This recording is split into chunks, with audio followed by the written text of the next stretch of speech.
Hello दोस्तों, आपका अपना यूट्यूब चैनल एडुकेयर पॉइंट में एक बार फिर से स्वागत है। आज हम लोग पढ़ेंगे पार्टनरशिप यानी कि साझेदारी। तो यदि आप लोग वीडियो को पहली बार देख रहे हैं तो चैनल को सब्सक्राइब कर ले और बेल आइकन को भी दबा दे, जिससे कि सही वीडियो का नोटिफिकेशन आप लोगों को मिलता रहे। तो चलिए अब हम लोग देखते हैं कि साझेदारी है क्या। तो जब दो या दो से अधिक व्यक्ति अपनी अपनी पूंजी लगाकर कोई धंधा या व्यापार करते हैं तो इस कार्य को साझा या साझेदारी कहते हैं और प्रत्येक व्यक्ति को साझेदार कहा जाता है। तो जब भी कोई दो या दो से अधिक व्यक्ति मिलकर के कोई व्यापार करते हैं तो उसे हम क्या कहेंगे? साझा। और प्रत्येक व्यक्ति को क्या कहा जाएगा? साझेदार। तो अब यह सवाल उठता है कि जब दो या दो से अधिक व्यक्ति मिलकर के कोई व्यापार करते हैं तो लाभ को कैसे बांटा जाए। तो चलिए अब हम लोग देखते हैं कि लाभ को कैसे बांटा जाए। तो लाभ विभाजन अनुपात। तो जब सभी साझेदार की पूंजी समान समय के लिए लगा रहे तब लाभ का विभाजन पूंजी के अनुपात में होगा। तो जब भी व्यापार में सभी साझेदार की पूंजी अलग अलग हो लेकिन सभी का पूंजी समान समय के लिए लगा रहे तब लाभ का विभाजन हम लोग जो है पूंजी के अनुपात में कर लेंगे। जैसे हम यहाँ पर देख लेते हैं, दो साझेदार है राम और श्याम। राम का पूंजी कितना है? 10,000 रुपये और श्याम का पूंजी 15,000 रुपये। यदि दोनों का पूंजी व्यापार में समान समय के लिए लगा रहा हो तब लाभ का विभाजन कैसे किया जाएगा? पूंजी के अनुपात में। तो 10,000 और 15,000 का अनुपात निकाल लेंगे। 3 जीरो से 3 जीरो कैंसिल कर देंगे। यहाँ पर बच रहा है 10 और यहाँ 15, तो 5 से काट देंगे। 5 दूनी 10, 5 तिये 15। तो लाभ विभाजन अनुपात कितना हो जाएगा? 2:3। यानी कि राम और श्याम लाभ का बंटवारा 2:3 के अनुपात में करेगा। अब देखते हैं, जब सभी साझेदार की पूंजी अलग अलग समय के लिए लगा रहे तब लाभ का विभाजन पूंजी तथा समय के गुणनफल के अनुपात में होगा। तो जब व्यापार में सभी साझेदार की पूंजी अलग अलग समय के लिए लगा रहे तब लाभ का विभाजन हम लोग पूंजी तथा समय के गुणनफल के अनुपात में करें। अब देखते हैं, यहाँ पर दो साझेदार है राम और मोहन। राम का पूंजी कितना है? 12,000 रुपये तथा मोहन का पूंजी कितना है? 15,000 रुपये। राम का पूंजी जो है 8 महीना तक व्यापार में लगा रहा है और मोहन का पूंजी 12 महीना तक। तो यहाँ पर दोनों साझेदार का पूंजी अलग अलग समय के लिए है तब लाभ का बंटवारा हम लोग पूंजी तथा समय के गुणनफल के अनुपात में करेंगे। तो पूंजी है 12,000 और समय कितना है? 8। यहाँ पर हम गुना कर देंगे। मोहन का समय कितना है? 12 महीना, तो 12 से गुना कर देंगे। अब 3 जीरो से 3 जीरो कैंसिल कर देंगे। 8 और 12, तो 4 से काट देंगे। 4 तिये 12, 4 दूनी 8। अब 3 से 12 को काट देंगे। 3 चौके 12, तो 4 और 2 में गुना कर देंगे। 4 दूना 8 और इधर कितना बच रहा है? 15। यानी कि राम और मोहन लाभ का विभाजन जो है 8 तथा 15 के अनुपात में करेगा। तो चलिए अब हम लोग देखते हैं एक प्रश्न। राम, श्याम और मोहन ने क्रमशः 15,000 रुपये, 18,000 रुपये तथा 21,000 रुपये लगाकर एक धंधा शुरू किया। एक वर्ष के अंत में कुल 90,000 रुपये का लाभ हुआ। बताइए मोहन को कुल कितने रुपए लाभ के रूप में प्राप्त होंगे। तो यहाँ पर 3 साझेदार है राम, श्याम और मोहन। सबका पूंजी जो है अलग अलग है लेकिन सबका पूंजी समान समय यानी कि 1 वर्ष के लिए लगा हुआ है। तो जब भी सभी साझेदार का पूंजी समान समय के लिए लगा रहे तब लाभ का विभाजन हम लोग पूंजी के अनुपात में करेंगे। अब हम लोग निकाल लेते हैं राम, श्याम और मोहन के पूंजी का अनुपात। तो जितना राम, श्याम और मोहन का पूंजी का अनुपात होगा वही इसके लाभ का अनुपात होगा। तो राम का पूंजी कितना है? 15,000 रुपये। श्याम का पूंजी कितना है? 18,000 रुपये और मोहन का पूंजी कितना है? 21,000 रुपये। तो 3 जीरो से 3 जीरो कैंसिल कर देते हैं। अब 3 से काट देते हैं 15 को। 3 पचे 15, 3 छक्का 18 और 3 सत्ते 21। यानी कि राम, श्याम और मोहन में लाभ बांटने का अनुपात कितना हो जाएगा? 5:6:7। यानी कि 5:6:7 के अनुपात में लाभ का विभाजन होगा। तो प्रश्न में पूछा जा रहा है कि मोहन को कुल कितने रुपए लाभ के रूप में प्राप्त होंगे। तो कुल लाभ कितना हो रहा है? 90,000 रुपये का। तो 90,000 रुपये में मोहन का हिस्सा कितना होगा? तो मोहन का अनुपात कितना है? 7। तो सभी अनुपातों को जोड़ लेंगे। 5 और 6 11 और 7 18। यानी कि यदि लाभ 18 रुपये है तो मोहन को कितना मिल रहा है? 7 रुपये। यानी कि 7 रुपये मिल रहा है कितना में? 18 रुपये में। तो हम लिख देंगे 7/18 और कुल लाभ कितना है? 90,000। तो 90,000 से गुना कर देंगे। 18 पचे 90 यानी कि 5,000। अब 5,000 में 7 से गुना कर देंगे तो कितना आ जाएगा? 7 पचे 35,000। तो 35,000 रुपये लाभ में से किसको मिलेगा? मोहन को। तो चलिए एक और क्वेश्चन देखते हैं। रीता, गीता और सीता ने क्रमशः 10,000 रुपये, 12,000 रुपये तथा 14,000 रुपये का निवेश करके साझे में एक व्यापार शुरू किया।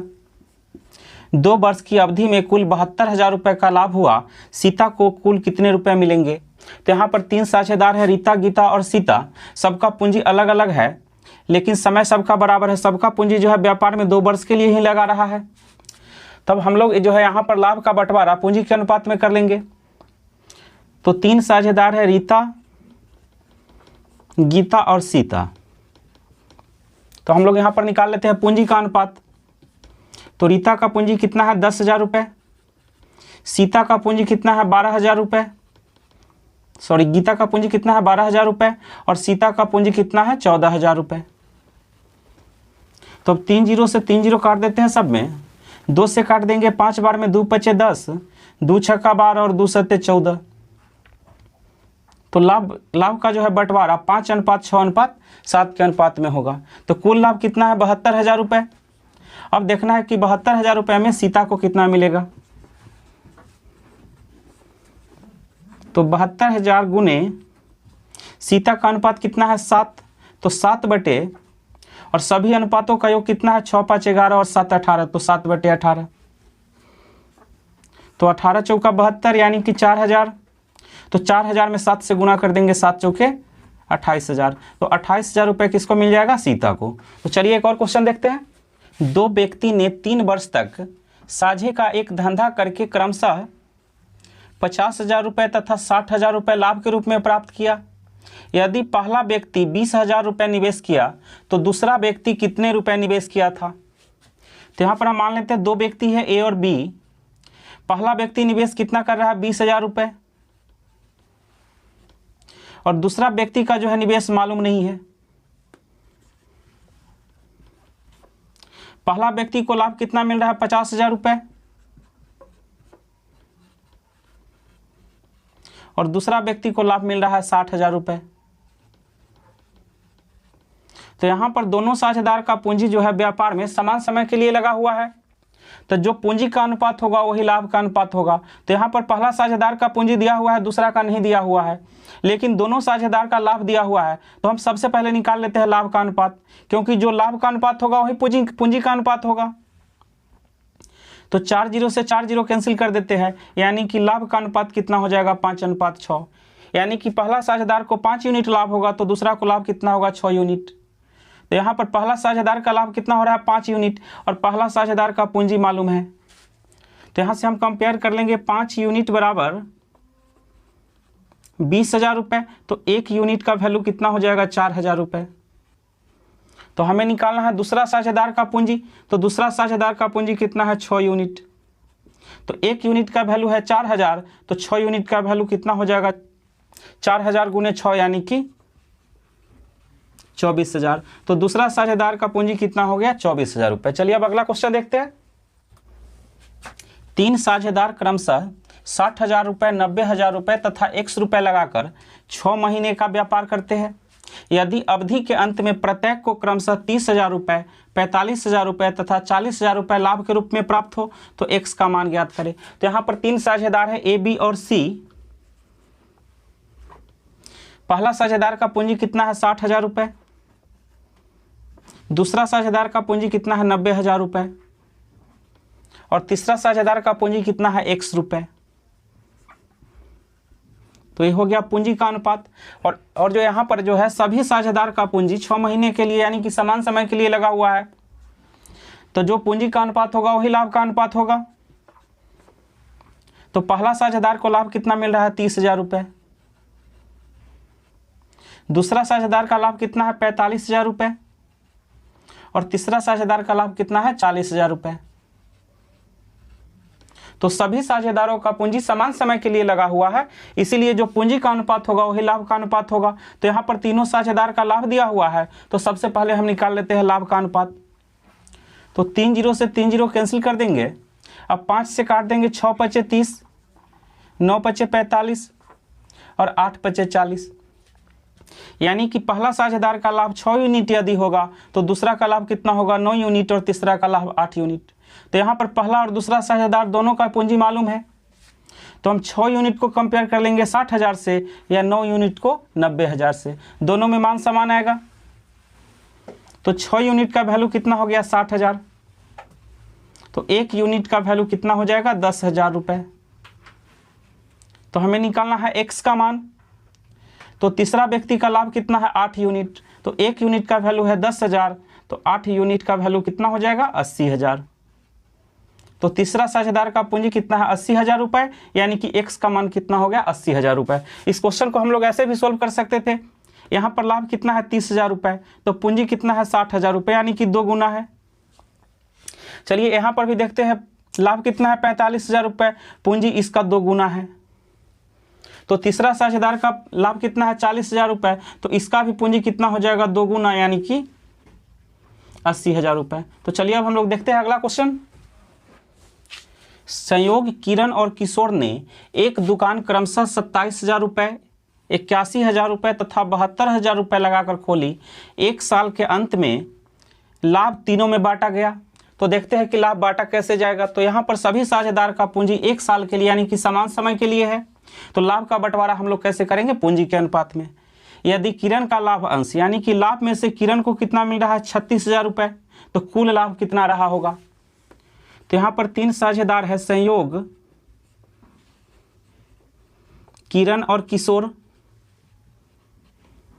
तो पूंजी का अनुपात कितना है, संयोग का पूंजी कितना है 27,000 रुपए, किरण का पूंजी कितना है 81,000 रुपए और किशोर का पूंजी है 72,000 रुपए।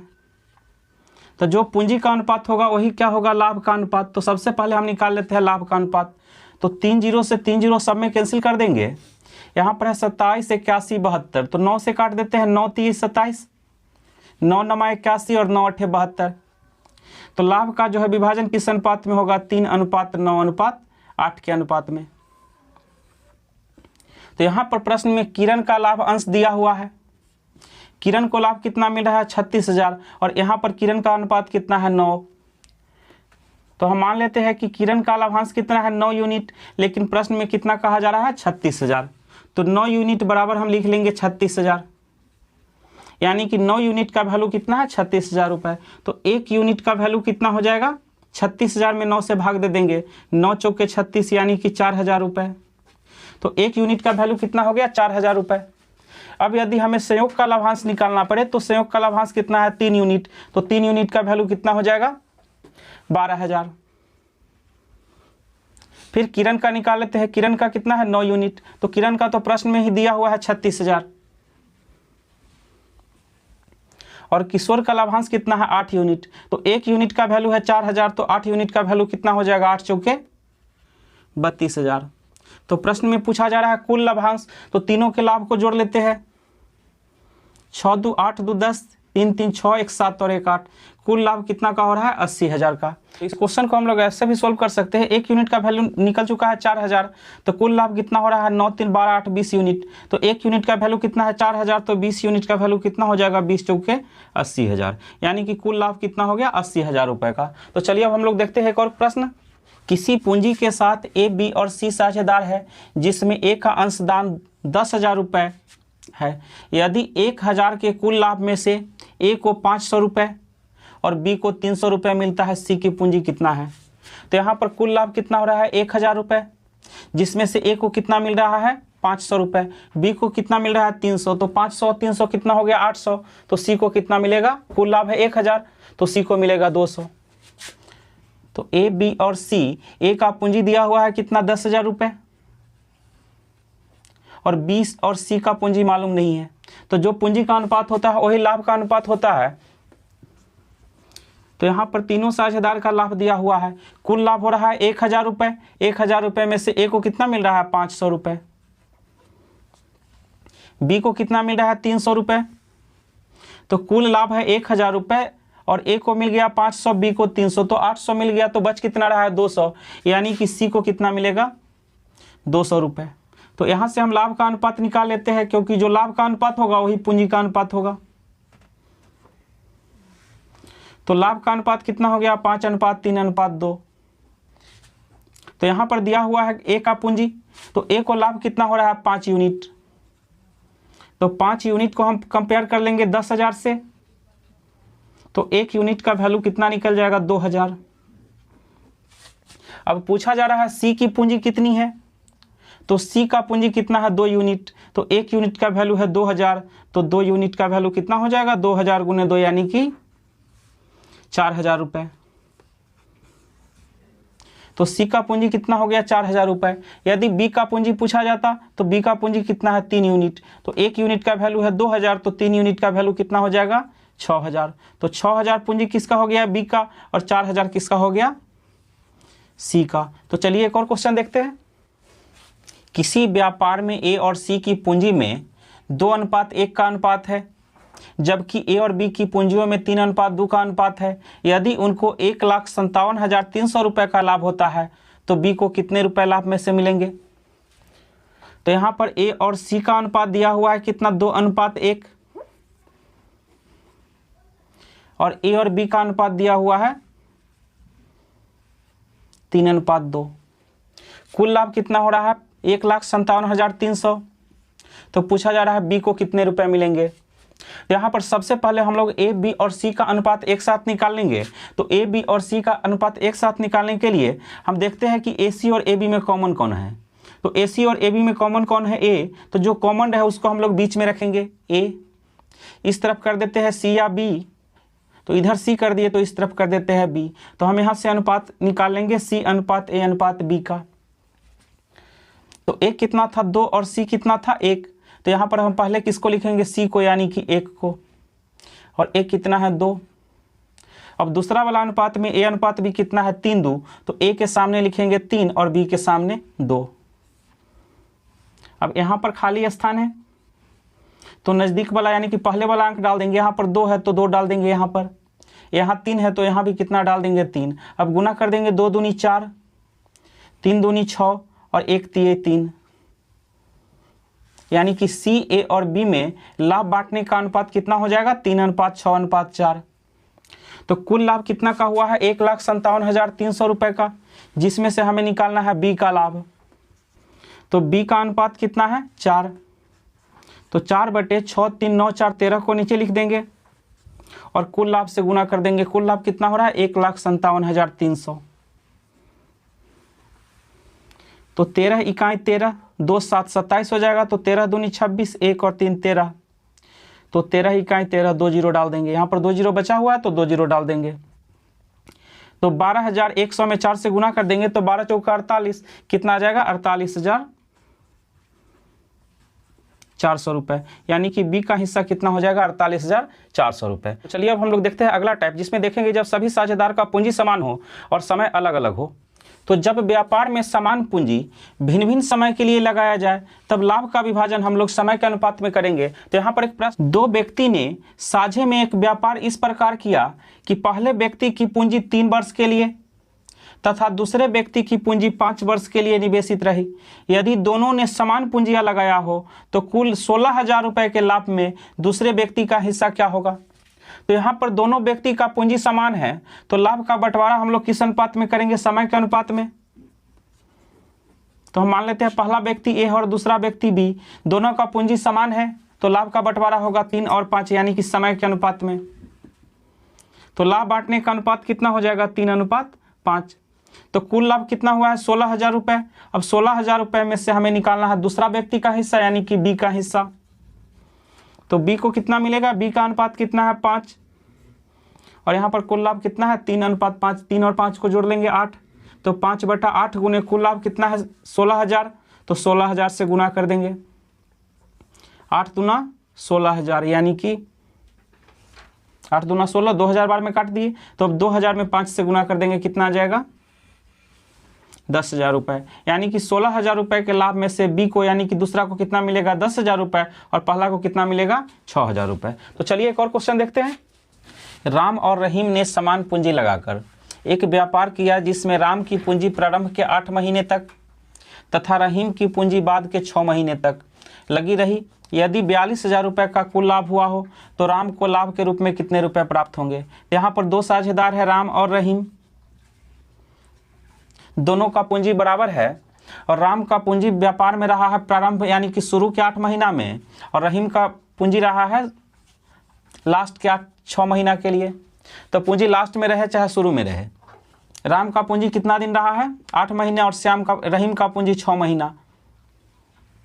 तो यहाँ पर हम लोग लाभ का बंटवारा समय के अनुपात में कर लेंगे क्योंकि दोनों साझेदार का जो है पूंजी बराबर है। तो राम का पूंजी रहा है कितना दिन 8 महीना और रहीम का पूंजी 6 महीना। तो यही जो है हो जाएगा लाभ बांटने का अनुपात, यानी कि लाभ विभाजन अनुपात। तो 2 से काट देंगे, कितना हो जाएगा 4, और 1 की 6 कितना हो जाएगा 3, यानी कि 4:3 के अनुपात में जो है लाभ को बांटा जाएगा। तो पूछा जा रहा है 42,000 रुपये के लाभ में राम को कितने रुपए प्राप्त होंगे। तो राम को कितना मिलेगा, राम का अनुपात कितना है यहाँ पर 4, और अनुपातों का योग कितना हो जाएगा 4 और 3 7, गुना कर देंगे किससे 42,000 से। तो 7 6 का 42 कितना आ जाएगा 6,000, तो 6,000 में 4 से गुना कर देंगे 24,000 रुपये। तो राम को कितना मिलेगा 24,000 रुपये। यदि पूछा जाए रहीम का अनुपात, यदि पूछा जाए कि रहीम को कितना मिलेगा, तो रहीम का अनुपात कितना है 3, तो 3/7 गुने 42,000। तो 7 6 का 42 6,000, यानी कि 18,000। इस क्वेश्चन को हम लोग ऐसे भी कम समय में सोल्व कर सकते हैं। कुल लाभ कितना हो रहा है 42,000, तो 42,000 में भाग दे देंगे किससे 4 3 7 से, तो कितना आ गया 6,000। तो 4 में 6,000 से गुना कर देंगे तो कितना आ जाएगा 24,000, यानी कि राम को कितना मिलेगा 24,000। और 3 में 6,000 से गुना कर देंगे तो कितना हो जाएगा 18,000, यानी कि रहीम को कितना मिलेगा 18,000। तो दोस्तों इस वीडियो को हम यहीं पर समाप्त करते हैं। अगले वीडियो में हम लोग देखेंगे साझेदारी के बचे हुए सभी टाइप्स के प्रश्नों को। तब तक के लिए धन्यवाद।